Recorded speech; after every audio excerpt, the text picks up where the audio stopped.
So guess what, Jaguar fans? Tomorrow night, our Jaguars are on Monday Night Football. And no, it's not mid-season, tied for first place in the AFC South with the Tennessee Titans. Who's going to push ahead through heading into the Thanksgiving season Monday Night Football?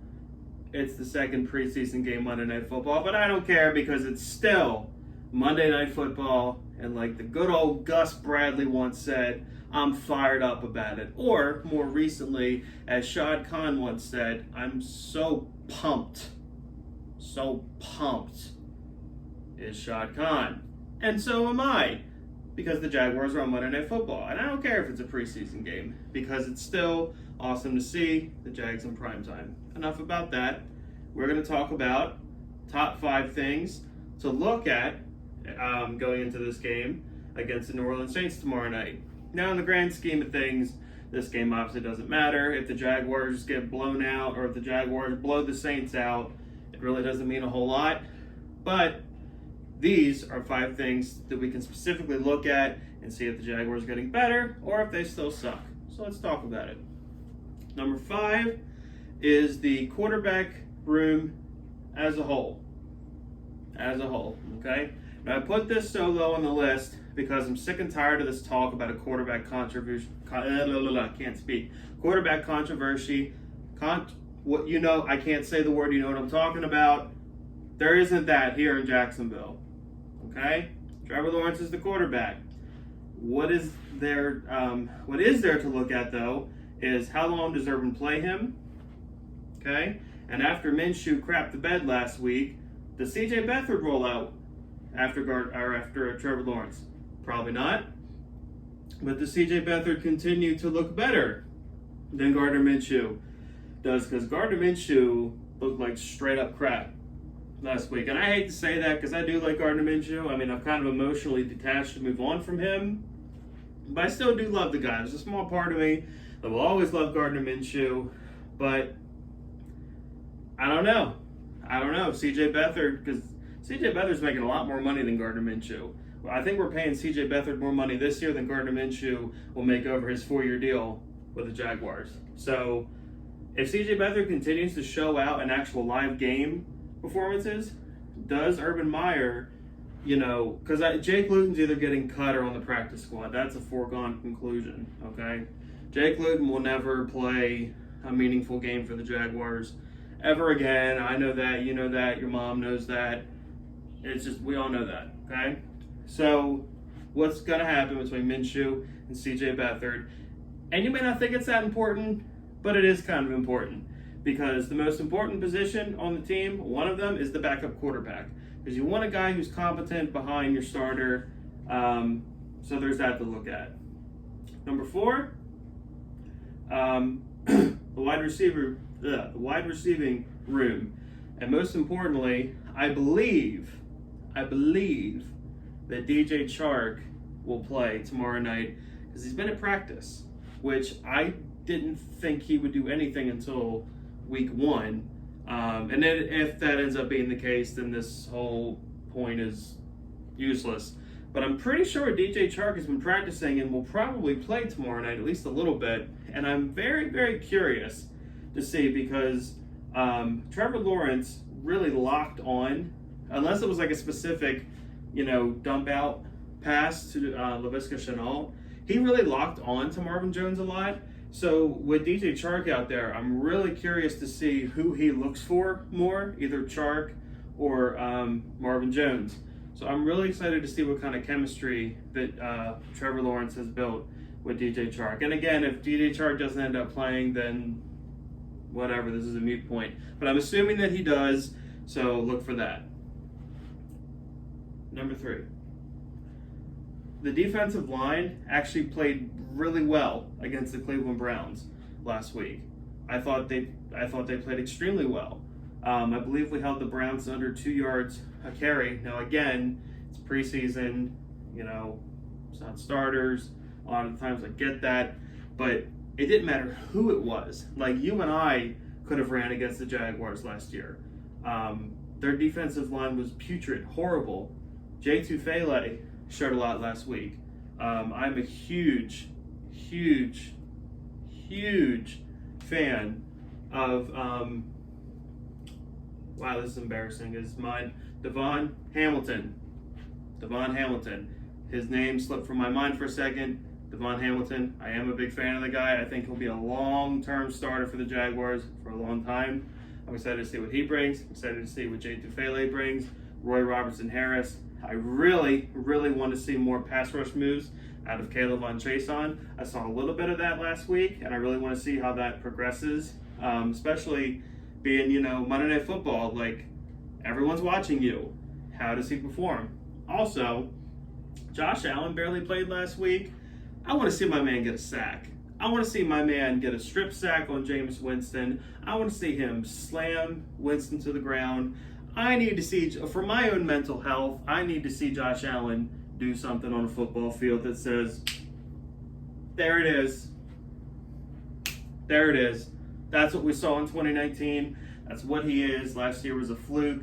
And Josh Allen is going to be a beast for the Jaguars for many years to come. I need to see that tomorrow night. Again, not only against the run, continue that theme that we had from last week, but the pass rush. The pass rush was kind of non-existent last week. I want to see that really pick up more. I'd like to see something from Jihad Ward. I didn't really notice him a whole lot last week. And again, I know it was the first week. This week, those guys should play a lot more, and hopefully they force some Jameis Winston turnovers with their pressures and their hits, which brings me to my next point, the secondary. Secondary for the Jaguars. I mean, we still can't cover a screen to save our lives. I think that's just the Jaguar curse. We never will be able to. But I was highly encouraged by what I saw from C.J. Henderson. I almost said C.J. Beathard. C.J. Henderson. I liked what I saw from Sidney Jones. I liked what I saw from Shaquille Griffin. I was encouraged by Tyson Campbell. I know people were killing him over the touchdown that he gave up, him not being able to locate the ball. But I also think it was just a really good play on the Browns receiver.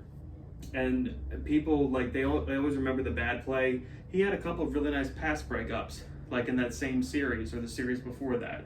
Like, Tyson Campbell's got potential. Our whole secondary has a lot of potential. Chris Claybrooks ain't very good still, but he's more of a reserve special teams guy. Really want to see, especially against a quarterback like Jameis Winston, who is prone to these turnovers. I want to see CJ get his hands on a ball. I want to see Shaquille Griffin get his hands on a ball. I want to see these guys making plays. Jaguars defense was terrible last season. It was technically 31st. If you ask me, it was 33rd. It was that bad. I want to see these guys making plays. It's preseason, make plays. It's Jameis Winston, make plays. Okay? Number one, it's the offensive line. It's been the topic all week, outside of Urban Meyer refusing to name Trevor Lawrence our starting quarterback for God knows what reason. The offensive line really struggled. I don't care what Pro Football Focus tells you.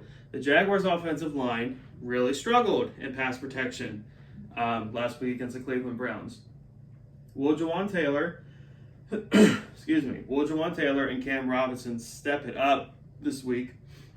Now, I don't know how many starters are playing for New Orleans, but I also don't really care because Myles Garrett wasn't out there last week, and the Jaguars were still getting pushed around when it came to pass protection, except for that one good play, that one deep ball to Marvin Jones. They pass protected excellent, but outside of that, Trevor's first play was a sack. That can't happen. Pretty much all the interior starters for the offensive line for the Jaguars are not playing. A.J. Cannon's a maybe, but Linder and Norwell are a definite no. So especially if Trevor's rolling out there with the ones, it's imperative that Taylor Lewan and Cam Robinson kind of make everyone forget about last week. Especially Jawan Taylor. And I hate to say that because I'm a really big fan of Jawan Taylor, but I really need to see more from him tomorrow night going forward because he is a critical, crucial piece to this Jaguar offense. More so than Cam Robinson, I believe, because at least with Cam Robinson, we have his replacement in the waiting of Walker Little, and Walker Little has actually looked really good. In fact, if the Jaguars weren't paying Cam Robinson $14 million, I think Walker Little might be rolling out there with the ones. In fact, to get to my next point, I don't think it would be the worst idea, because it's preseason, you can get real crazy. It wouldn't be the worst idea to have Walker Little start at left tackle and just try Cam Robinson at guard. Just try him. But the only problem with that is I really feel like Cam Robinson is that guy to pout about it and not play his best because of that. That's just my opinion. I feel like he could be that guy. So maybe not, because, you know, at the end of the day, we don't want Trevor to get killed just because Cam Robinson's being a child or what have you. But the offensive line has to be improved. I know it's kind of a bad week to say that. It's a bad week to say it because our interior linemen are not playing most likely. So maybe I should say more so for the tackles. Yeah, I'm changing it. There you go. On the fly, I'm changing it. Number one thing to watch for tomorrow night is the tackles. Jawan Taylor and Cam Robinson are critical pieces to this offense, obviously. And they didn't play very well last week. And they need to put the minds of all Jaguar fans at ease by tomorrow night by keeping Trevor upright, keeping him safe. I don't care if Trevor plays one series and they only play one series. Just do your job, do it well, and let's get to September, man. I'm tired of this preseason stuff. I want to get to Houston already. I don't know how you guys feel. That's all I got. 5 things to watch for. I hope you like this video. I hope you guys are excited about this upcoming season. I hope you're excited about tomorrow night, even if it is preseason. I know I'm super excited. If you're not subscribed to this channel and you love the Jaguars, I hope that you would subscribe to this channel. Join me on this journey that is Jaguar fandom, and hit the like button if you're super pumped for Trevor, super pumped for this upcoming season. Go Jags. Have a great day, unless you're a Titans fan.